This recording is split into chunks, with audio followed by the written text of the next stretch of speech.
চলমান পরিস্থিতির কারণে বৈষম্য বিরোধী ছাত্র সমাজ অসহযোগ আন্দোলনের ডাক দিয়েছে।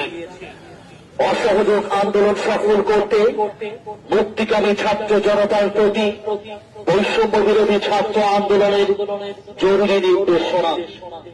কেউ কোন ধরনের ট্যাক্স বা খাজনা প্রদান করবেন না। বিদ্যুৎ বিল, গ্যাস বিল, পানির বিল সহ কোন ধরনের বিল পরিশোধ করবেন না। সকল ধরনের সরকারি বেসরকারি প্রতিষ্ঠান, অফিস আদালত ও কলকারখানা বন্ধ থাকবে।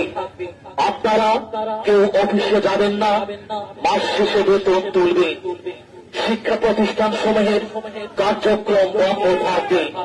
প্রবাসীরা ব্যাংকিং চ্যানেলে কোন ধরনের রেমিটেন্স দেশে পাঠাবেন না।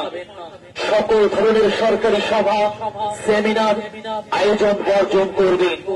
বন্দরের কর্মীরা কাজে যোগ দিবেন না, কোন ধরনের পণ্য খালাস করবেন না।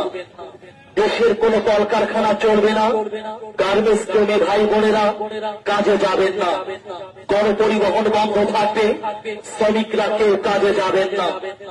জরুরি ব্যক্তিগত লেনদেনের জন্য প্রতি সপ্তাহের রবিবার ব্যাংকগুলো খোলা থাকবে। পুলিশ সদস্য